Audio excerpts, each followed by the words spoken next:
안녕하세요. 저는 최근에 돈이 전부가 아니라는 것을 확실하게 알게 된 30대 후반 여자입니다. 진정한 가족이 무엇인지 확실하게 느꼈고 상상도 못한 경험을 하게 되었네요. 제가 30대 중반에 남편을 만나 결혼을 좀 늦게 한 편인데요. 정신없이 살다 보니 어느덧 홍기를 놓치게 되었고 결혼은 생각조차 하지 않던 찰나에 지금의 남편을 만나게 되었습니다. 정말 다행이었던 건 그래도 시부모님께서 좋으신 분이라 무난한 결혼을 할 수 있었어요. 그런데 결혼 생활하면서 좀 이상한 점을 발견했어요. 시댁 식구들이 형님의 말 한마디에 상당히 쩔쩔매더라고요. 그래서 남편한테 물어보니까 54억이나 되는 재산을 상속받게 됐다는 사실을 알게 되었죠. 그래서 보기 부담스러울 정도로 형님을 신경 쓰는 게 저는 별로 좋아 보이지는 않더라고요. 어차피 저와는 상관없는 일이라 크게 신경 쓰지 않고 있었는데 형님은 그런 제 태도가 마음에 안 들었는지 신경 쓰인다면서 시숙한테 불만을 털어놓았고 시숙은 남편한테 형님이 저에게 쌓인 불만들에 대해 전달을 했어요. 제가 마음에 들지 않는다면 직접적으로 와서 얘기하면 되는 건데 건너서 얘기하는 건 문제가 있다 생각했었죠. 정말 어이없었던 건 시댁 식구들은 굽신거리는데 저는 그렇게 하지 않고 있다는 거에 불만을 갖고 있었네요. 형님, 저랑 얘기 좀 해요. 제가 왜 다른 식구들과 똑같이 행동을 하길 원하시는 거죠? 저는 형님한테 어떤 것도 원하지 않는데요. 나는 동서의 태도가 너무 마음에 안 들어. 아직 한 식구가 된 지 얼마 되지 않아서 잘 모르는 것 같은데. 나 곧 있으면 54억 상속받게 될 사람이야. 왜 시댁 식구들이 나한테 잘하려는지 알아? 내가 지고 있는 게 많고 시부모님께서 가지고 계신 빚까지 전부 갚아드리기로 했거든. 그러니 나한테 잘할 수밖에 없는 건데 동서는 나한테 원하는 게 없나 봐? 그럼 저도 형님한테 잘 보이면 콩고물 정도는 떨어진다는 거예요? 그러니까 형님이 54억이라는 큰 돈을 상속받게 됐으니 저도 형님 눈에 잘 보여서 조금이라도 받아먹기 위해 노력하라는 거잖아요. 그런데 저는 형님이 생각했던 거와 다른 모습을 보이니까 그게 불만이었던 거네요. 제가 그래서 형님 비위를 살살 맞춰야 된다는 거죠? 그럼 저도 원하는 걸 얻을 수 있다는 건가요? 사람은 누구나 돈을 좋아하잖아. 동서한테도 기회를 주겠다는 건데 뭐가 잘못됐어? 눈치껏 상황 파악을 하라는 거야. 글쎄요. 저는 누구한테 굽신거리며 사는 성격도 아니고 부모님이 저를 그렇게 살라고 가르친 적도 없어서요. 그리고 제가 마음에 들지 않는 것들이 있으면 직접 오셔서 얘기하세요. 아주버님께 전달해서 아주버님은 저희 남편에게 전달하는 건 너무 비효율적이지 않나요? 저는 이 집 식구로 들어온 거지 형님 비위 맞추려 들어온 게 아니라고요. 무엇을 원하시던 저는 강압적으로 대하지 않으셨으면 좋겠어요. 다시 한번 말씀드리지만 저는 형님에게 원하는 게 아무것도 없네요. 54억의 재산을 상속받는다고 많은 걸 대우받길 원하는 형님이 저는 이해가 되지 않았어요. 돈으로 사람을 휘두르려 한다는 생각을 가지고 계신 것 자체가 잘못된 거였고 저는 형님이 원하는 대로 끌려가고 싶지 않았네요. 형님이 생각했던 거와 전혀 다른 방향으로 흘러가자 당황했는지 아무 말도 못하고 황당한 얼굴로 바라보던 형님은 잠시 뒤 방에서 나가버렸고 저를 한번 째려보더니 시부모님 방으로 들어갔네요. 그리고 잠시 뒤 형님이 방문을 열고 나온과 동시에 시모는 저를 부르셨고 형님은 팔짱을 낀 채 너는 이제 큰일 났다는 식의 표정을 하며 저를 노려보고 있었습니다. 세아가 네가 큰며느리한테 대들었다고 하던데 그게 사실이니? 우리 집안 분위기를 내 아들한테 대충 들었을 텐데. 네, 잘 알고 있어요. 전혀 모르는 거 아니에요.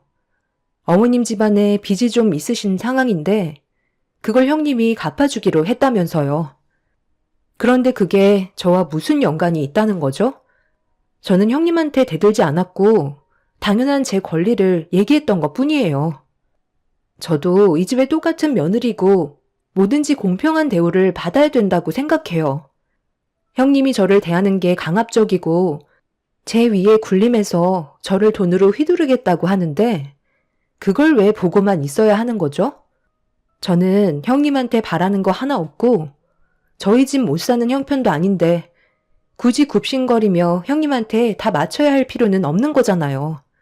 제 말이 틀렸나요? 네가 하는 말이 틀린 건 아니지만 그렇다고 집안 분위기를 안 좋게 몰아갈 필요는 없잖아. 부당한 대우를 받는다고 생각할지 모르지만 일단 새아가가 우리 집안의 며느리로 들어온 이상 좀 이해해주고 큰애 기분을 어느 정도는 맞춰주면 좋잖니. 나는 집안이 시끄러워지는 걸 보고 싶지 않다. 그리고 서로 얼굴 붉히면서 살 필요는 없잖아. 네가 우리 집안의 막내고 마음도 훨씬 넓은 것 같으니까 그냥 조용히 넘어가자. 그럼 아무 일도 일어나지 않고 집안의 평화가 찾아올 거다. 큰애가 무리한 요구를 하지는 않으니 너도 힘들어도 큰애 앞에선 비위 좀 맞춰주면 안 되겠니?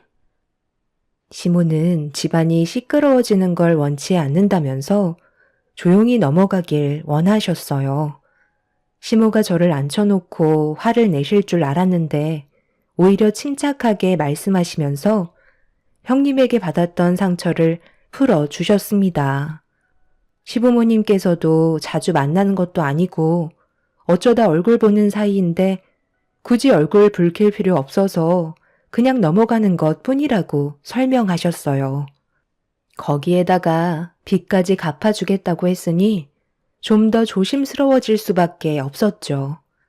시부모님께서 저에게 부탁을 하시는데 제가 굳이 삐딱하게 나갈 필요도 없었고 어떤 상황인지 대충 파악이 되다 보니 저 또한 시댁에 있을 때만큼은 최대한 조용히 지내다 돌아가는 게 좋을 것 같다고 결정하게 되었습니다. 시부모님께서 가정의 평화를 원하시는데 그 정도는 할 수 있을 것 같았어요. 그렇게 시부모님과 대화를 끝낸 뒤 방으로 나오자 형님이 거실에 앉아 있었는지 방에서 나온 저보고 가까이 오라며 손짓을 했어요. 형님은 저를 보면서 앞으로 조심하는 게 좋을 거라며 제 성격도 보통이 아니라면서 자기 심기를 건드렸다고 불편한 표정으로 저를 바라보길래 마음 같아선 한마디 하고 싶었지만 시부모님과 좀 전에 나눴던 대화가 떠올라 아무 말 없이 참고 있었죠. 그런 저를 빤히 쳐다보던 형님은 앞으로 조심하라며 자리에서 먼저 일어나 방으로 들어갔어요. 저도 모르게 주먹이 불끈 쥐어졌지만 더 이상 시끄러워지는 건 저도 원치 않았어요. 그날 이후 주말에 시댁에 갈 때면 최대한 조용히 지내다가 돌아가려고 정말 많이 노력했었죠. 제가 노력하는 걸 시댁 식구들이 전부 다 알고 있었기 때문에 헤어질 때면 항상 고생했다는 말을 들을 수 있었습니다. 그만큼 형님의 태도는 문제가 많았었어요. 분명 가족 전체가 감정을 억누르고 있는 게 느껴졌지만 조금도 내색하지 않았습니다. 그만큼 가족 간의 불화를 원하지 않는다는 걸 확실하게 알 수 있었고 제가 먼저 가족의 평화를 깨고 싶지 않았습니다. 이런 상황을 부모님께도 얘기해봤는데 시부모님께서 가만히 계시면 제가 먼저 나설 필요는 없다며 분위기를 지켜보는 게 좋을 것 같다는 말씀을 해주셨네요. 남편도 스트레스를 많이 받고 있지만 입 한 번 다물면 평화라고 최대한 조심하려는 것 같았어요.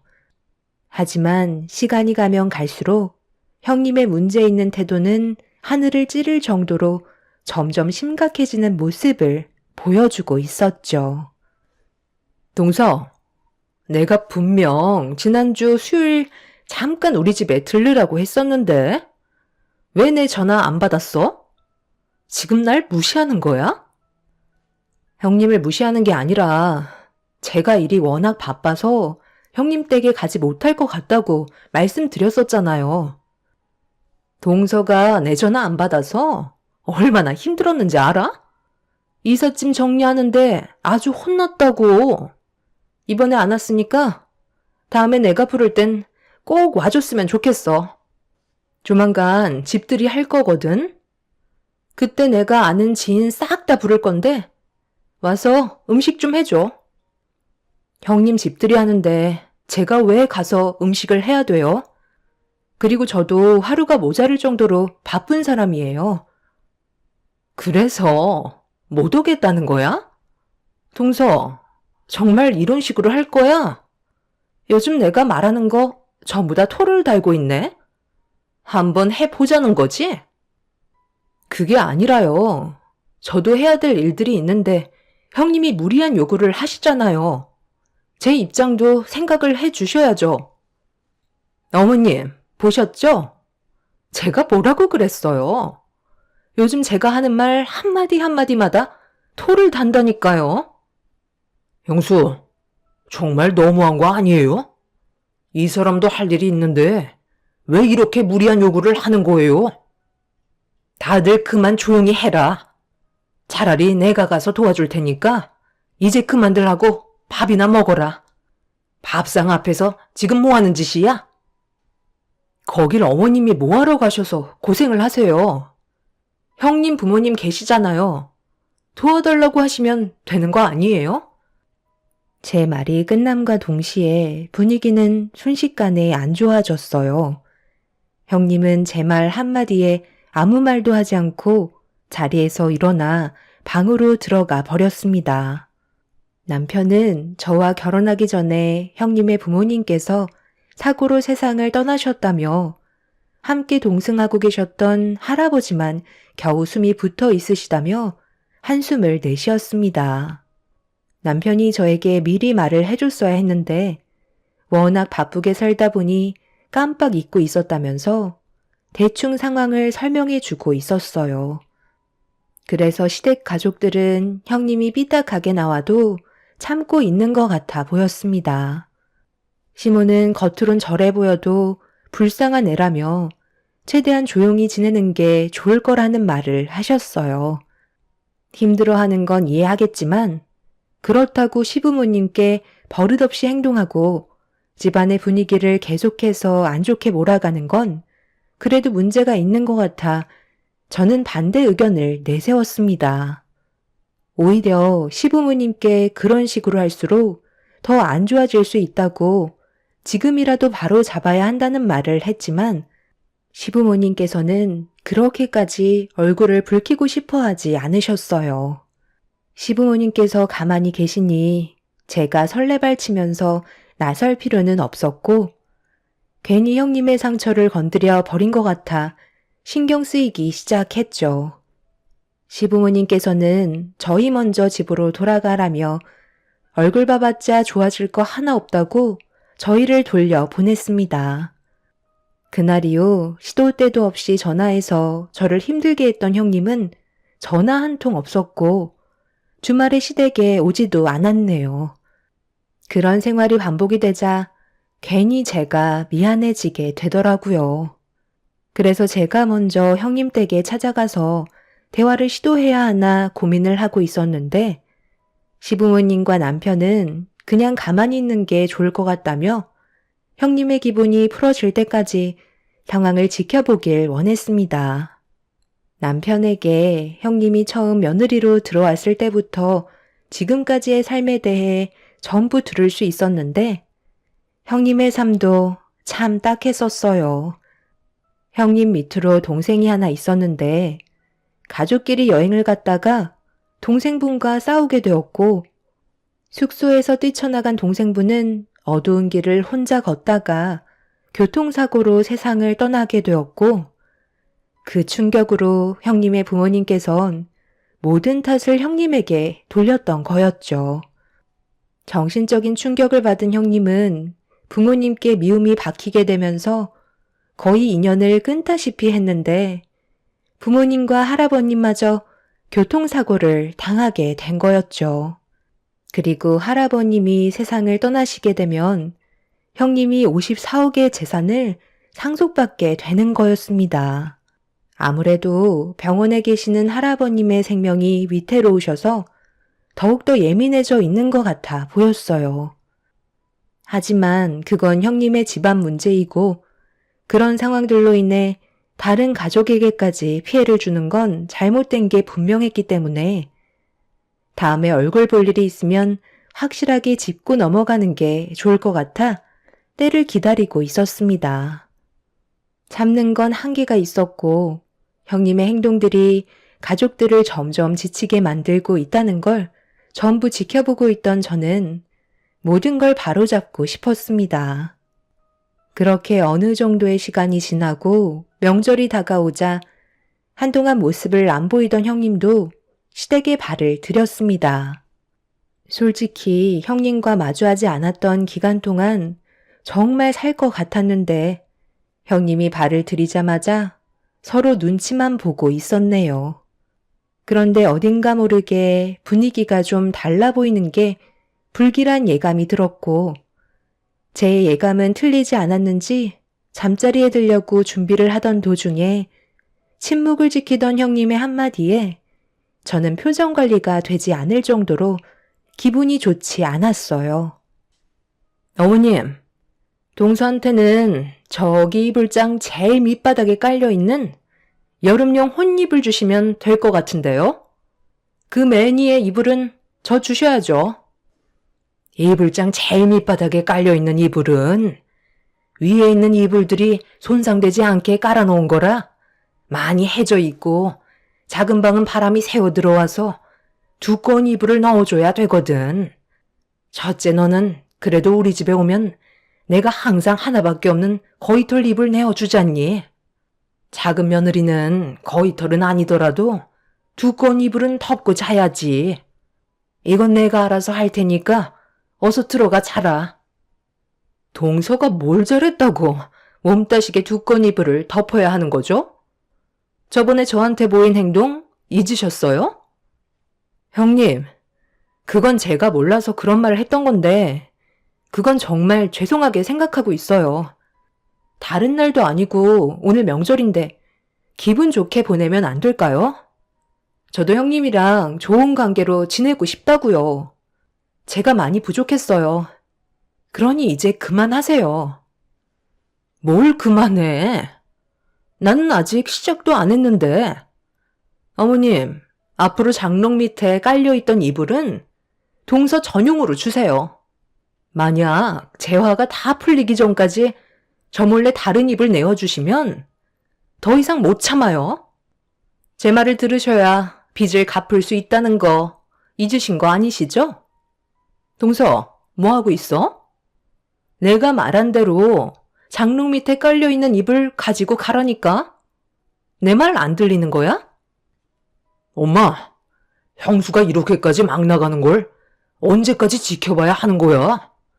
차라리 그냥 잠은 집에 가서 잘게요.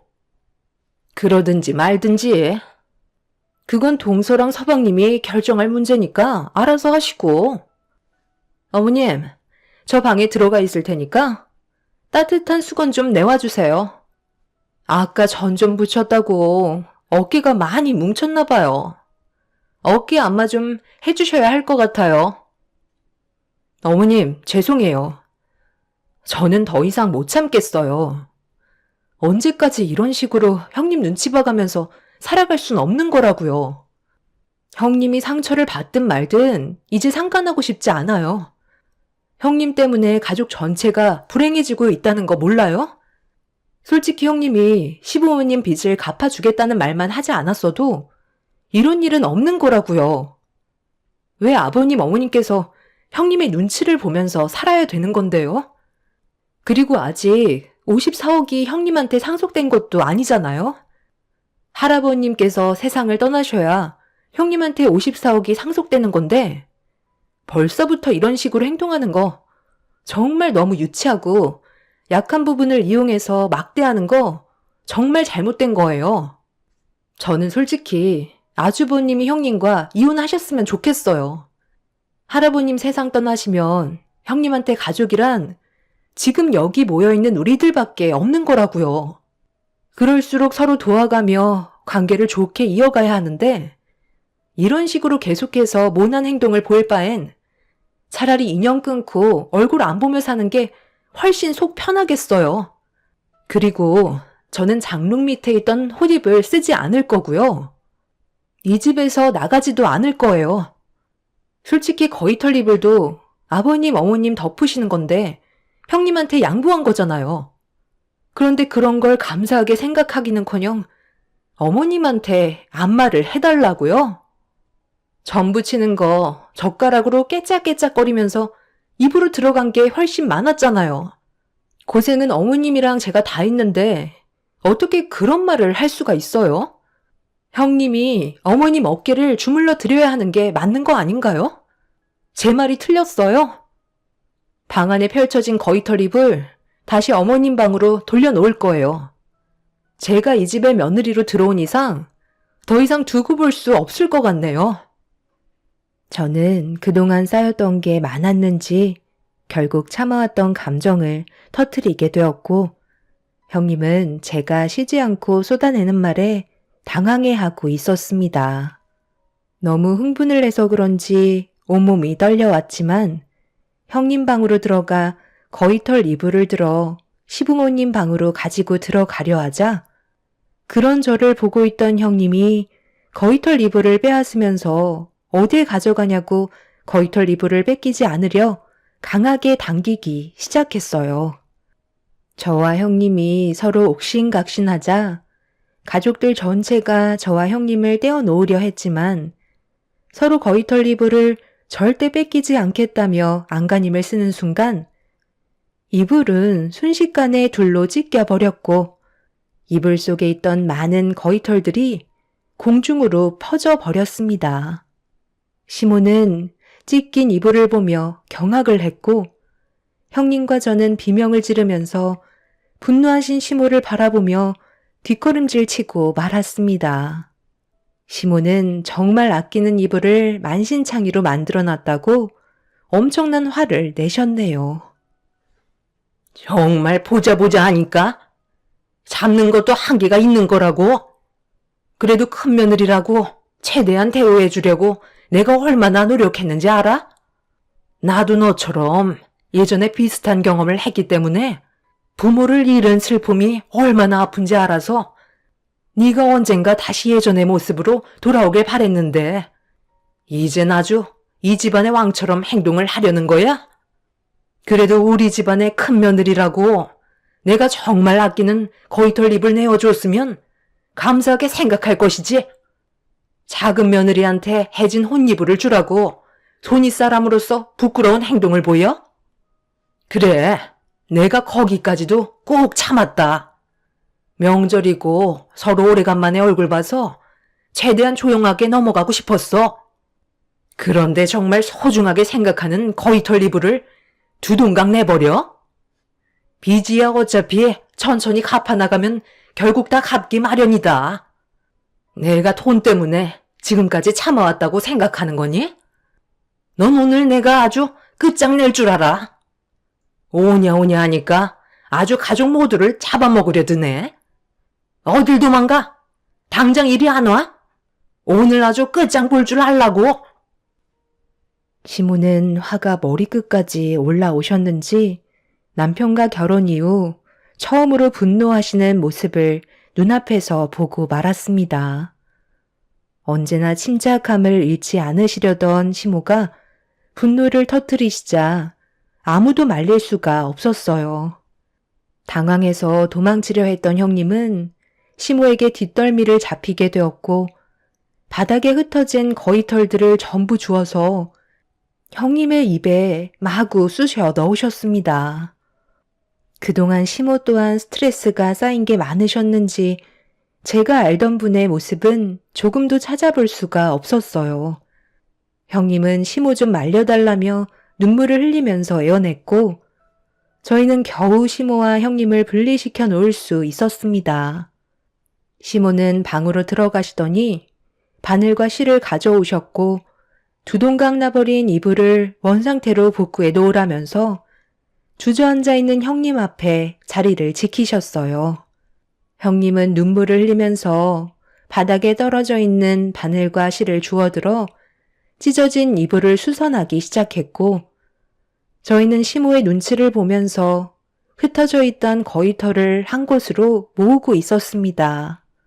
시모는 눈물을 흘리고 있던 형님의 모습을 묵묵히 바라보시더니 어느 정도 숨을 고르셨는지 다시 입을 여셨네요. 그리고 시모의 한마디에 형님은 폭풍 오열을 하면서 용서를 구했습니다. 처음 네가 우리 집에 며느리로 들어왔을 때 제일 처음 느낀 게 뭔 줄 아니? 나와 비슷하다는 걸 느끼고 있었다. 그래서 살아온 환경을 들어보니 정말 비슷한 점이 많더라고. 부모에게 사랑 못 받고 살아왔는데 부모까지 세상을 떠나버려서 그 아픔이 얼마나 클지 누구보다 내가 잘 알고 있었어. 그래서 나는 너를 내 친딸처럼 생각하면서 내 앞에서 웃어도 그늘진 얼굴을 환하게 해주려고 계속해서 참고 때가 오기를 기다리고 있었던 거다. 주어진 환경이 너를 그렇게 만든 거지. 너는 누구보다 착한 애고 많은 사랑을 받고 있다는 걸 느끼면 분명 좋은 모습으로 발전될 수 있을 거라 생각했었다. 작은 며느리가 들어오기 전까진 그래도 조금씩 좋아지는 것 같더니만 새아가가 들어온 이후부터 질투를 느낀 건지 너는 애들보다 못한 모습을 계속 보여주었고 그 모습을 보고 있던 내가 너를 따로 불러서 몇 번이나 얘기했잖니? 모두가 함께 지낼 수 있는 가족의 울타리 안에서 불행을 만들지 말아달라고 몇 번이나 말했었는데 너는 내 앞에선 알겠다고 해놓고 작은 애한테는 그동안 네가 과거에 받았던 행동들을 똑같이 보여주고 있었잖아? 그게 바로 보복 심리라는 거야. 네가 자라오면서 당했던 만큼 약자에게 똑같이 행동하고 힘들어하는 모습을 보면서 보상받는 느낌을 즐기고 있던 거잖아. 저번에 작은 며느리가 너한테 말실수하고 나서 내가 너희 집에 따로 찾아간 적 있었지? 최대한 서로 좋게 지내자고. 그럴 마음이 있으면 명절날 얼굴 보자고 좋게 헤어졌는데 결국 너는 시애미 말을 무시하고 기회조차 잃어버렸다. 앞으로 너는 우리 집안 며느리가 아니니까 두 번 다시 내 앞에 나타나지 마라. 그네 네가 아무리 용서를 구해도 나는 절대 받아줄 생각 없고 우리 집에 발도 들이지 못하게 만들 거다. 네가 나를 이렇게 만든 건데 누굴 탓하겠니? 현실을 받아들이고 이불은 꼭 전부 수선해 놓고 가라. 찢어진 이불처럼 너와 나의 인연도 찢어진 거나 마찬가지야. 수선하면서 네가 뭘 잘못했는지 충분히 반성해라. 형님은 눈물을 흘리면서 찢어진 이불을 수선했고 시모는 가족 전부 방으로 들어가라며 거실에 형님 혼자 남겨두었어요. 남편과 저는 방 안에서 험악해진 분위기를 어떻게 해야 할지 몰라 눈치만 보고 있었는데 시부모님 방에서 시모가 오열을 하는 목소리가 저희 방에까지 들려오고 있었습니다. 시모가 형님을 생각하는 마음은 진심이었고 과거의 비슷한 아픔 때문에 보듬어 주려 했지만 너무 큰 실망을 하셨는지 시모는 괴로워하고 계셨어요. 형님은 한참 동안 무릎을 꿇은 채 눈물을 흘리며 찢어진 이불을 수선했고 시부모님 방 앞에서 용서를 구했지만 굳게 닫힌 문은 열리지 않았습니다. 형님은 그동안 감사했다며 집 밖을 나섰고 시모는 아주버님을 불러 형님의 뒤를 따라가 보라고 하셨네요. 아주버님은 시모의 말이 끝나기가 무섭게 형님을 찾아 밖으로 나갔지만 어딜 갔는지 찾을 수 없다는 말을 듣게 되었습니다. 그렇게 한참 동안 소식을 기다린 저희한테 아주버님의 전화가 와서 받게 되었는데 형님의 할아버님께서 그날 세상을 떠나셨다는 말을 듣게 되었어요.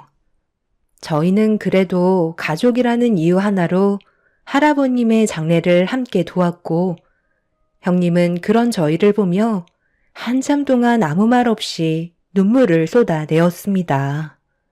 그렇게 장례가 끝이 나고 시모는 아무 말 없이 시댁으로 돌아가려 하시자 저희도 무슨 말을 해야 할지 몰라 뒤따라 가려 하는데 형님이 무릎을 꿇었습니다.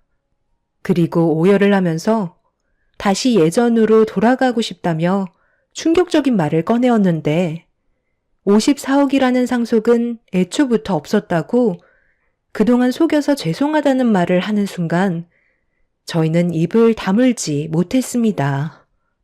형님은 시댁 집안의 며느리로 많은 사랑과 관심을 받으면서 지내다 보니 더 큰 관심과 사랑을 받기 위해 잊지도 않은 거짓을 꾸미고 있었고 형님의 말을 조금도 의심하지 않았던 저희는 그런 것도 알지 못한 채 속고만 살아왔던 거였네요.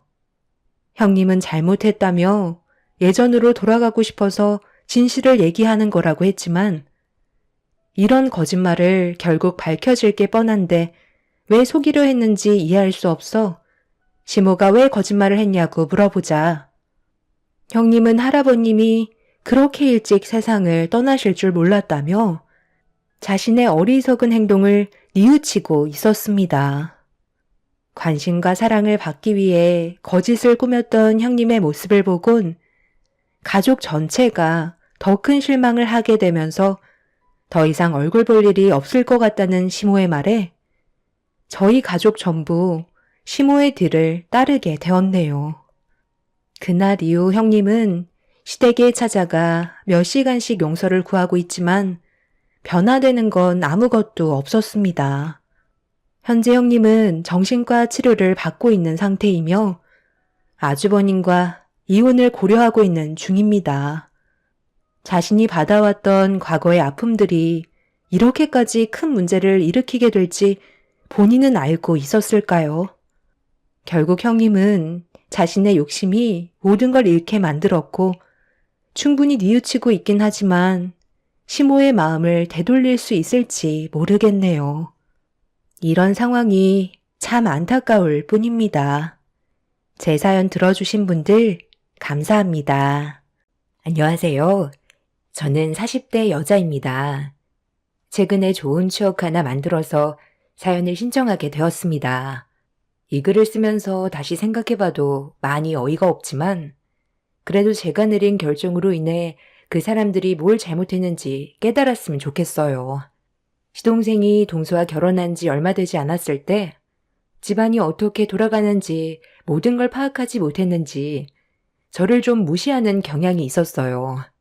처음부터 그런 건 아니었고 대화를 하다가 한 달에 얼마나 버는지에 대해 이야기를 나누다가 의사 전달이 잘 안 돼서 동서가 말을 잘못 알아들은 적이 있었어요.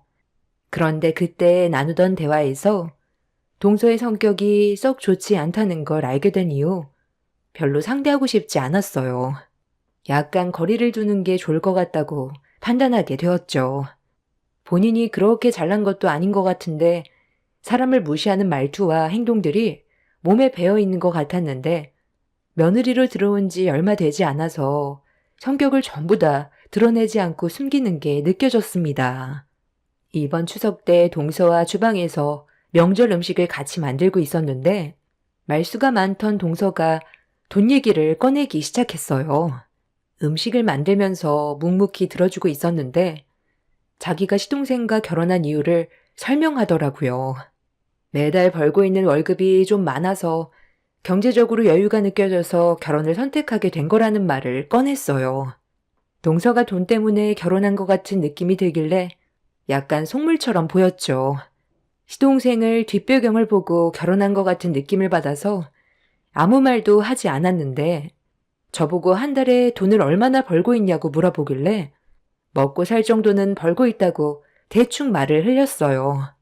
동서가 시댁 식구로 들어온 지 얼마 되지 않았었고 민감한 문제라 말수를 최대한 아끼려 했는데 음식은 만들 생각은 하지 않고 계속 집요하게 돈 얘기를 하길래 돈 얘기는 별로 하고 싶지 않다는 말을 꺼냈어요. 동서는 원하는 답이 나오지 않아서 기분이 많이 안 좋았는지 말수가 확 줄어들더니 묵묵히 음식만 만들었습니다.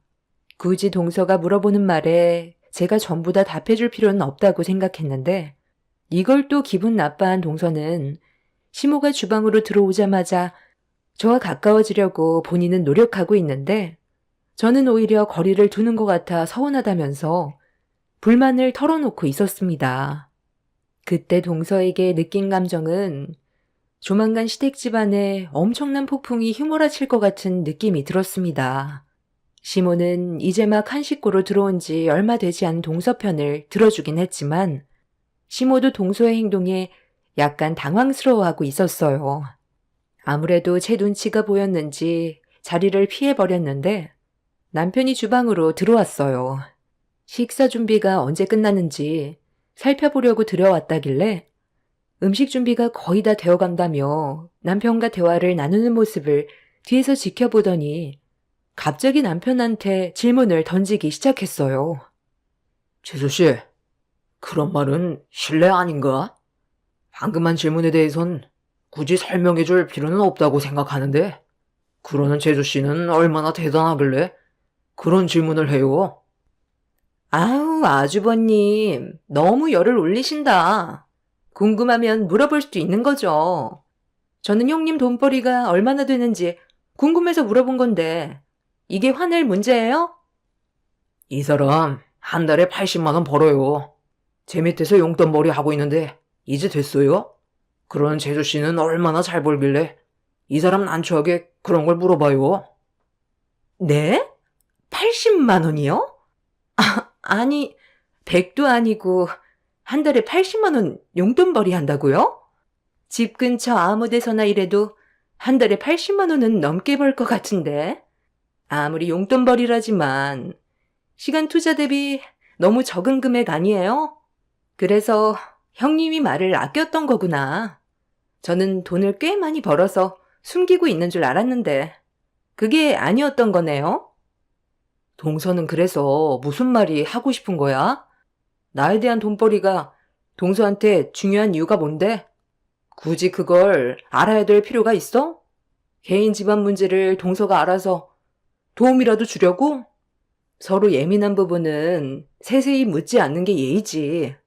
내가 대충 알기론 동서가 서방님과 결혼하자마자 사직서를 냈다면서?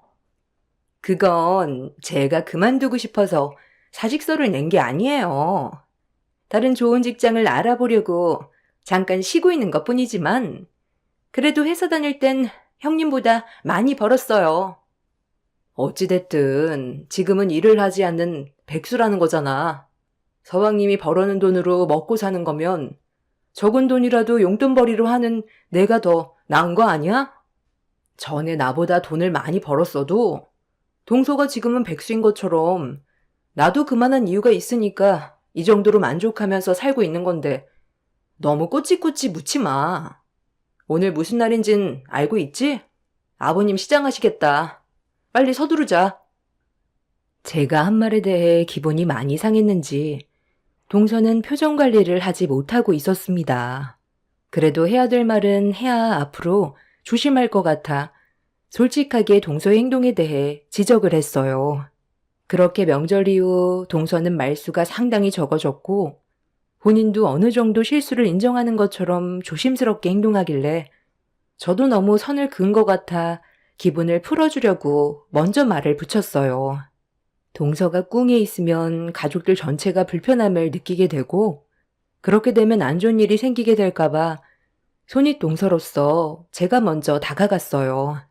몇 마디 붙이니 한동안 말수가 없었던 동서는 기분이 조금씩 풀리기 시작했는지 점점 말이 많아졌고 다시 밝은 분위기로 이어지는 줄 알았는데 그날 사람은 쉽게 변할 수 없다는 걸 알게 되었습니다. 그럼 오늘 형님이 용돈 받은 걸로 음식값 지불하는 거예요? 저보고 많이 먹으라고 했잖아요. 한 달 힘들게 일해서 벌은 돈으로 음식값 내기 쉽지 않을 텐데. 나중에 저도 취직하면 그때 한 통 낼게요.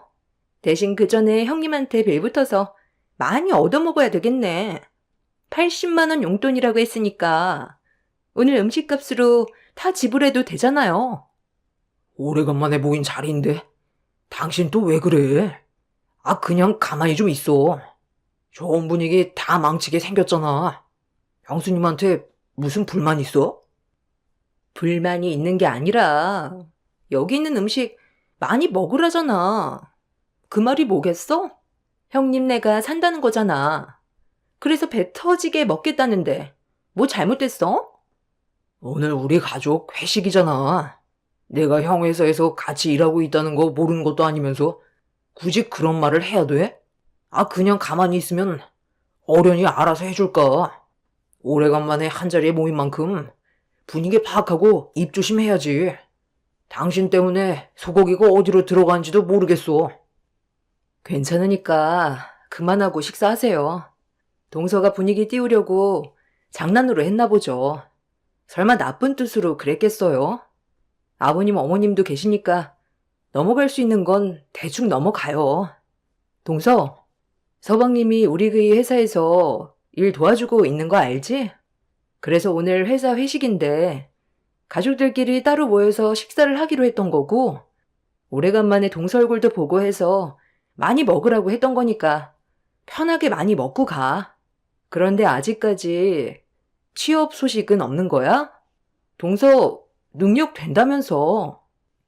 한번 들어갈 회사 신중하게 결정해야지. 안 그럼 또 퇴사하게 되어 있어요. 전에 다니던 회사에서 세후 800만 원 정도 벌었으니까 형님의 딱 10배죠. 그런데 이번에는 세후 월 1000만 원 정도 맞춰서 들어가려고 신중히 알아보고 있는 중이에요. 제가 지금 백수라서 그렇게 아무것도 아닌 것처럼 보일지 모르겠지만 IT 업계에서 그래도 여자로서 꽤 인정받으면서 살아왔어요. 100도 못 벌어서 사람 취급 못 받는 형님과 저는 비교 자체가 안 된다니까요. 당신이 나를 무시하고 큰 소리 칠 정도의 위치는 안 된다고.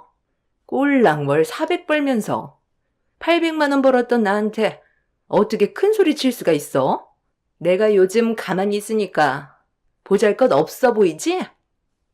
월 100을 벌든 1000만 원을 벌든 1억을 벌든 그게 그렇게 중요해요?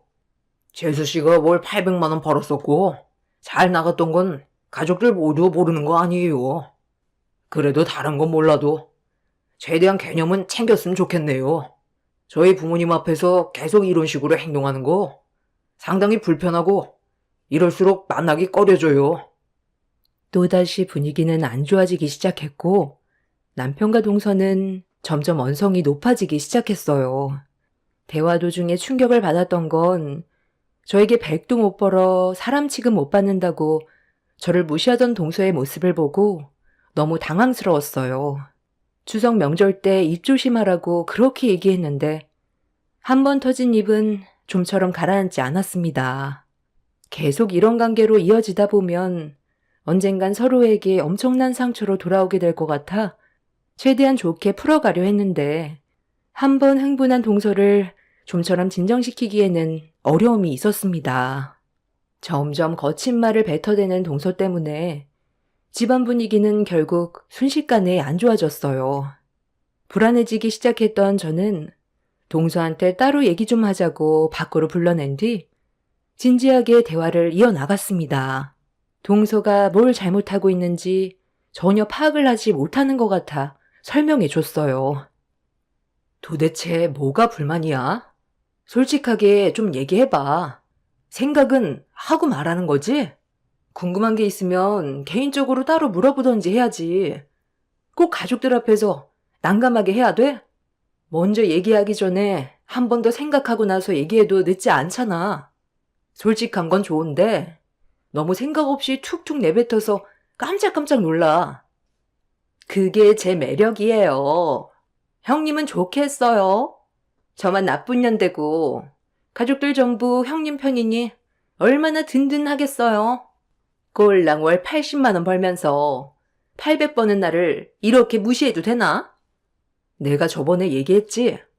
우리 그이가 사업을 하고 있고 나는 그냥 용돈벌이식으로 돈을 벌고 있는 것 뿐이라니까. 그걸 꼭 비교해서 가족들 앞에서 얘기해야 돼? 동서가 많이 벌면 당연히 좋은 일이지. 하지만 돈 문제로 상대방을 무시하는 발언 같은 건 하면 안 되는 거야. 80만 원 번다고 사람 취급 못 받지 않아. 살면서 그런 적 단 한 번도 없었고, 오히려 동서한테 내가 상처받는 일들이 많았지. 인생을 살면서 돈이 그렇게 중요한 건 아니라고 생각해.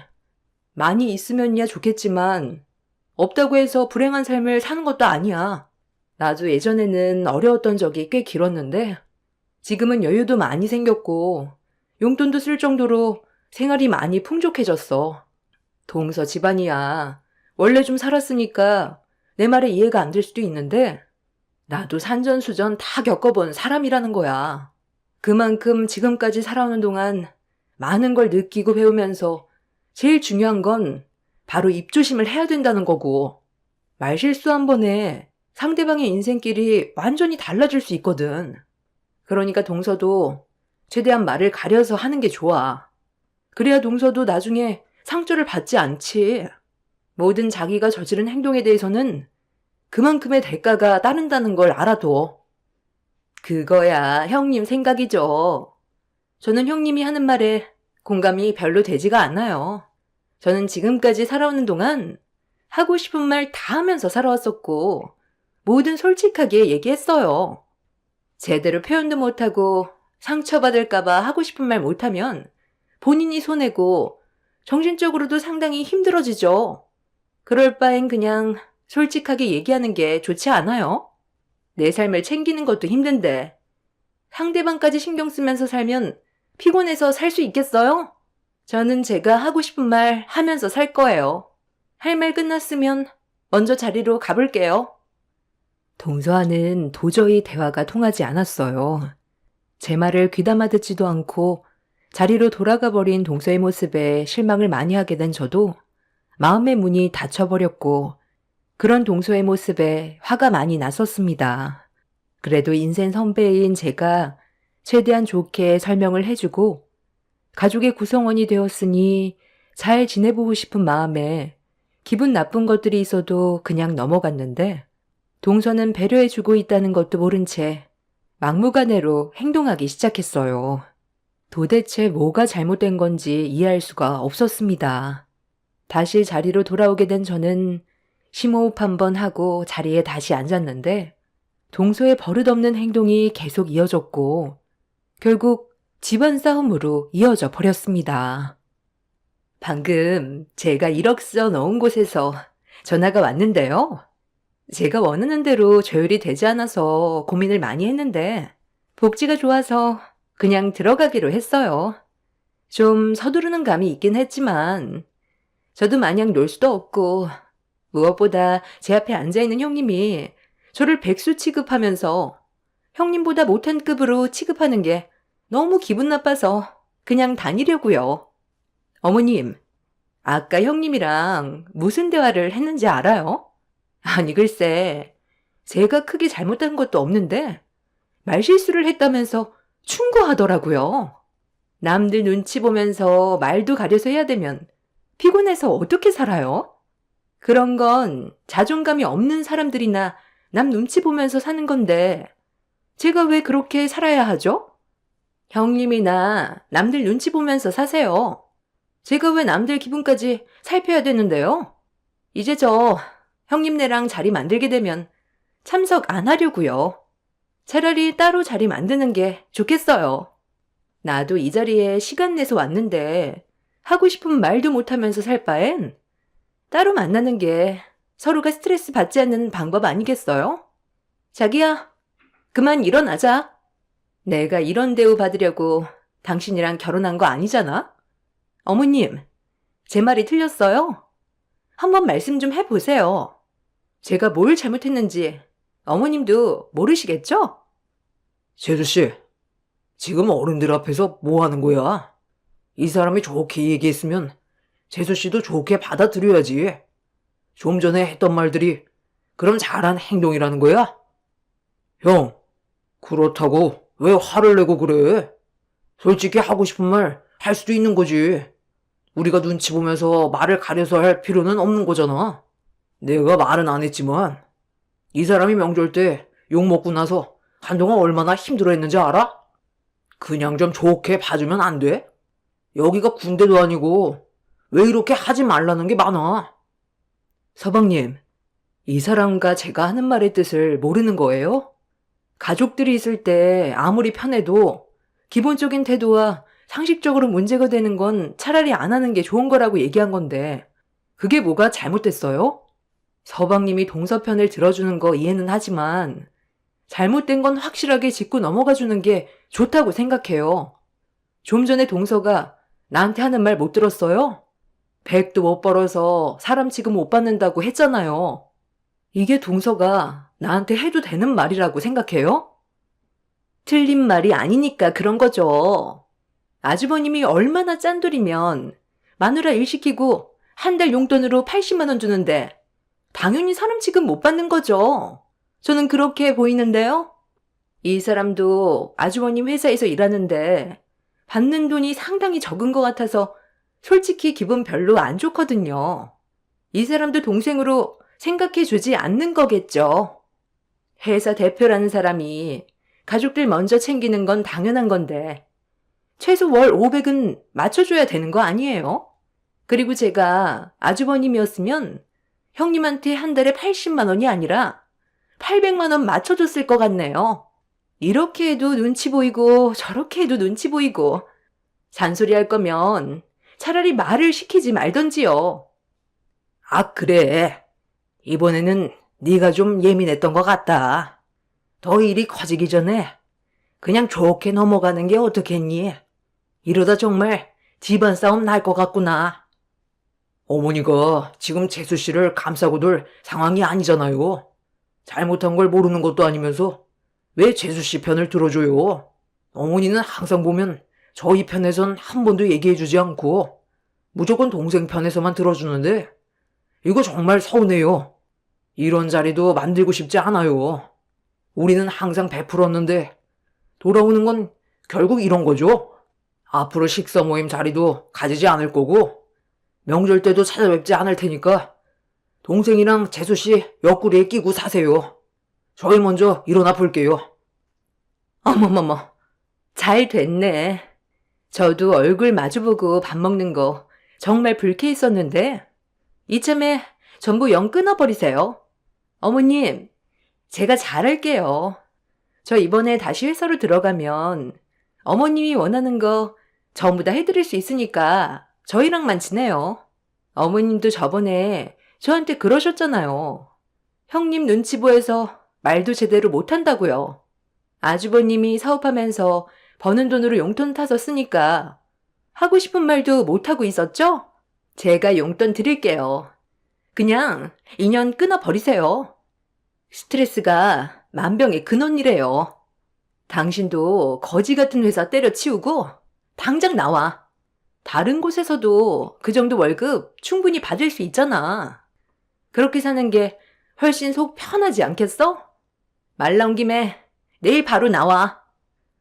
나도 정말 더러웠는데 이참에 잘 됐네. 나 여기까지만 할게. 형 회사에 다니는 동안 정말 불만 많았거든? 월급도 쥐꼬리만큼 주고 나보다 늦게 들어온 직원들이 어떻게 나보다 월급을 많이 받을 수가 있어? 이건 너무 불공평하잖아. 차라리 다른 회사에 들어갈 테니까 내일 바로 대사 처리해줘. 서방님, 회사 다니면서 그렇게 상황 파악이 안 됐어요? 서방님이 우리 회사에서 제일 일 못해요. 다른 회사에 들어가면 이 정도 월급 맞춰줄 수 있을 것 같아요? 아무리 가족이라 해도 회사 안에서는 엄연한 규율이 있는 거예요. 다른 직원들이 월등하게 일을 잘하는데 서방님 월급만 올려주면 직원들이 뭐라고 생각하겠어요? 경쟁에서 이기려면 먼저 열심히 해야죠. 어느 정도 손에 익숙해졌고 월급도 때 되면 알아서 나오니까 시간만 때우고 퇴근하잖아요. 저희가 안 보는 것 같아도 뒤에서 모든 걸 다 보고 있어요. 회사 안에서는 눈과 귀가 있는데 어떻게 서방님 월급만 올려줄 수 있겠어요? 퇴사하겠다고요? 그렇게 하세요, 그럼.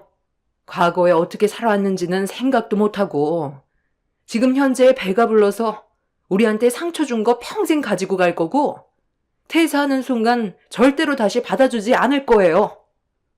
시아버지는 저희 부부와 동선의 눈치를 보느라 아무 말도 못하고 있었고 시모는 저희 편에 서서 한마디 얘기해 주지도 않고 모든 잘못이 저희 부부한테만 있다고 동선의 편을 들어줬어요. 정말 엄청난 배신감을 느끼고 있었고 저 몰래 동서와 시모가 둘이서 험담을 했었다는 것도 상처로 돌아왔었네요. 아무리 생각을 해봐도 저희 부부가 뭘 잘못했는지 모르겠더라고요. 그날 한바탕 난리를 치고 집으로 돌아온 뒤 남편과 이 문제에 대해 한참 동안 대화를 나눴는데 남편의 결론은 그냥 영 끊고 저희 가족만 챙기는 걸로 결정을 내렸습니다. 베풀어봤자 돌아오는 것도 없는데 뭐하러 가족들과의 관계를 유지하냐면서 너무 큰 실망을 했다고 더 이상 조금의 미련도 없어 보였어요.